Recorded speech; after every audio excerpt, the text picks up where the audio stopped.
it is afternoon or late afternoon. Hello, everyone. For the next presentation, we have with us Malcolm Whitehouse as Business Development and Compliance Manager for AST Recycling across Africa. He has facilitated positioning the company to become one of the largest and most compliant e-scrap recyclers in Africa. He is also a member of the R2 Technical Advisory Committee that is developing R2V3 for global rollout. In South Africa, he is part of the work group developing norms and standards for the EPR legislation to facilitate the formalization of the important informal sector and including the e-recycling sector. Thank you for joining us here, Malcolm.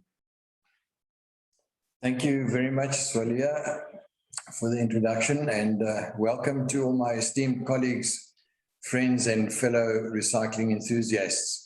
My name is Malcolm Whitehouse, as I've been introduced, and I just thank you very much to the organization for this opportunity to be able to present at this esteemed conference.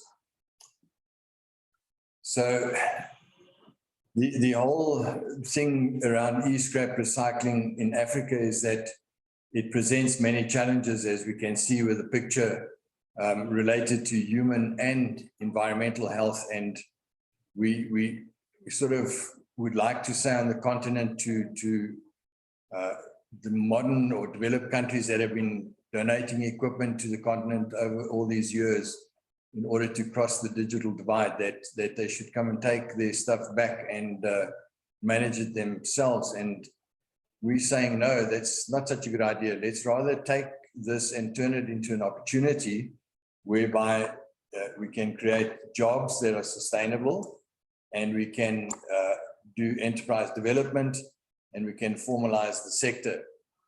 And as can be seen in these pictures, formalization is quite a big difference. So if we take the scene that we see here, we go from that to that, then that's what we're trying to achieve. We want to have people working in a safe environment. We want the people to be trained. We need them to be equipped properly in the use of PPE and how to manage the different devices that they're handling and taking care of. And by doing that, we're also adding value so that they understand why we're doing this, and that we can transition the continent purely from a linear economy into a circular economy. We can also then teach them the need to recover the resources, the secondary resources that are found in all the electronic devices that we recycle. And by doing that, we can actually help them to have sustainable incomes. I'll touch a little bit more on that just a little bit later on. So if we have a look at Africa, just a snapshot of Africa, in 53 countries on the continent, I think 49 were researched during the Global E-Waste Monitor of 2020, and the following statistics apply. There are 1.2 billion inhabitants on the continent, with a generation of 2.9 million tons of e-waste that's being generated per annum, of which only 0.9%, less than 1%, is being recycled formally. The value of the raw materials that can be recovered from recycling electronic waste responsibly and compliantly is estimated to be $3.2 billion. So just by that statistic, we can see that there's very large opportunity. And if you take the international poverty line that's sitting at $1.90 a day per person, there's really a lot of opportunity to develop the informal sector. Just on a personal note, I was on a trip in the DRC recently, and the capital of DRC has got Kinshasa is 15 million inhabitants, of which 70% live below the international poverty line. However, just in that trip, we saw a lot of e-waste that had been sort of collected, people trying to make repairs to PC boards and selling the odd board once or twice a week, maybe for a couple of dollars. And we're saying, no, let's help you to collect and to bring it into a recycler that knows what they're doing. And we can then turn this into an opportunity where people can earn a sustainable income. And in your informal sector, there's a very large collection footprint, first of all.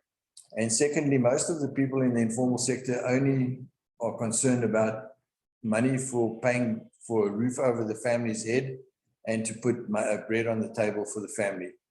So we see this as a very unique opportunity. If we look at the actual opportunity of e-waste, we feel that sustainable enterprise development and job creation is a very big or a very easy way to bring economic relief post-COVID-19. Purely because the informal sector is out there, but not just them. There's also a lot of people that have lost their jobs and they may not have the necessary skills to get relatively well-paying jobs. And they can then sort of delve into the sector and become part of the e-waste management sector. If I take our company's growth since the beginning of COVID-19, it has been substantial purely from the fact that we are offering the collectors a sustainable income and we're paying them a very fair and decent price. I mentioned earlier on that we should take e-waste from the deferred dumping, as we'd like to term it, where the modern world has attempted to bridge the digital divide by donating used devices to the African continent. Unfortunately, only to find that maybe around 20%, maybe a bit more, just depends on where it came from and what it was actually viable for reuse. The rest was completely obsolete and not working at all. And we believe that this is an opportunity. So, I think the old saying goes, one man's poison is another man's meat, as the saying goes. In this case, we believe that instead of trying to send the stuff back to where it came from, let's take it and through the process of mentorship, enterprise development, and skills development, we can turn it into an opportunity for the continent. By saying that, we also could then upscale a large informal collection footprint and incentivize the collection of e-waste. Wherever there's some form of financial incentive, people will go out of their way to go and find the goods in order to turn that into money. So it's pretty much a self-regulating thing from there, but they do need to be taught how to do it and why to do it as well. That would lead to facilitation of diversion. I see I've typed of, I meant diversion from landfill site and to clean up the environment. And if you just look at a couple of the things there, the infographic on the left, there's environment, there's social, and there's economic. So environment's bearable, sustainable, and viable.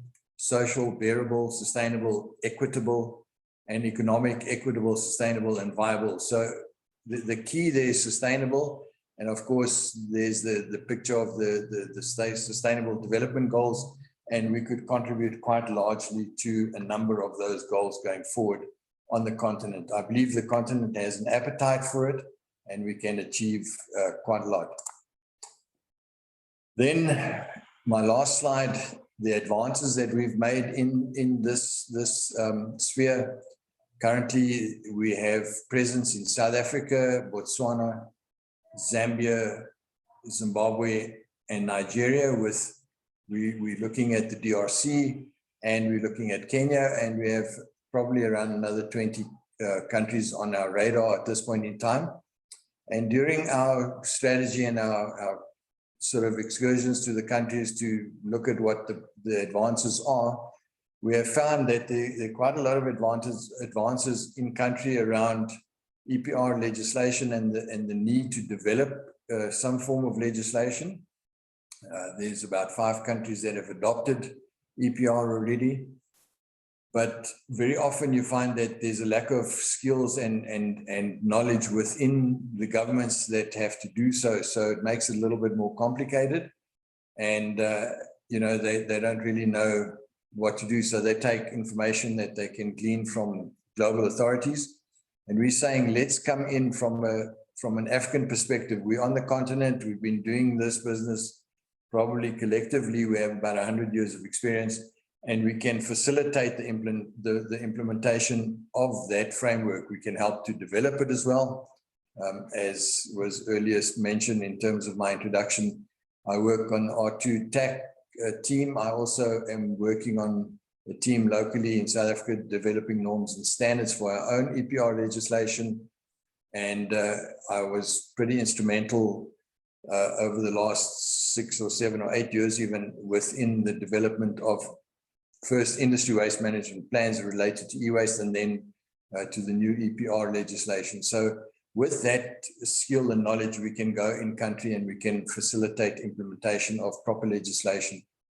Collaborative partnerships is definitely the way to go, because you either need to find a locally based company that has already got something going and they just need to be mentored and upskilled so that they can really understand every nuance of e-waste management.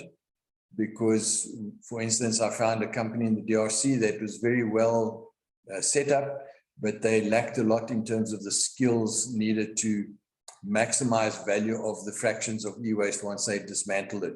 They were quite good with compliance and with ensuring that there's proper documentation, etc. But they lacked the markets. They lacked some of the sort of finer skills within the business. So there is advances there, and we're quite excited about sort of just continuing that engagement.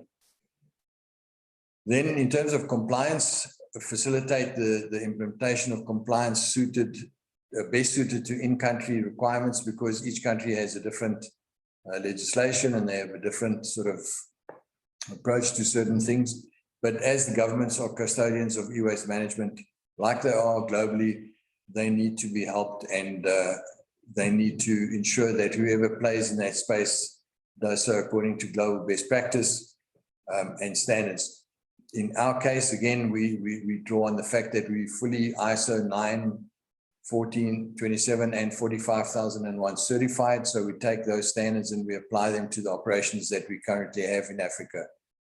And then finally, the governments we found are very eager to accept guidance and assistance in developing the solutions to their own e-waste problems through professional development of the facilities that are either already in country or are sort of in the startup phase. We feel that by working together, that little picture in the middle tells it all. Taking the puzzle pieces, we can build that bridge to success and really facilitate a lot of very good sustainable jobs, and get to the point where we're actually protecting the environment and human health, and we can move away from that first image that I showed in the beginning of the presentation. And that's pretty much me. So I'd just like to thank you very much for listening and for your time, and to the organizers for the conference. And if there are any questions, please feel free to do so now. Thank you very much.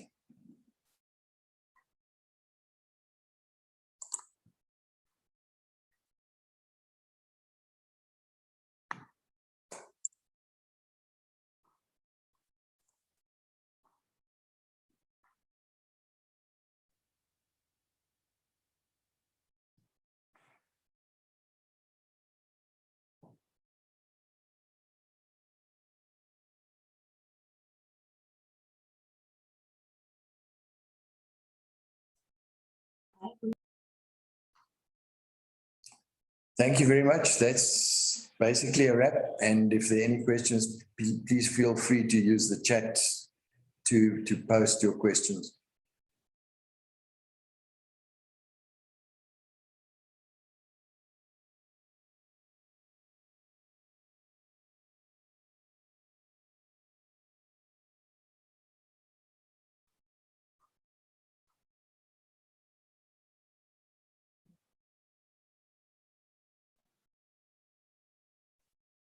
Hi, Malcolm.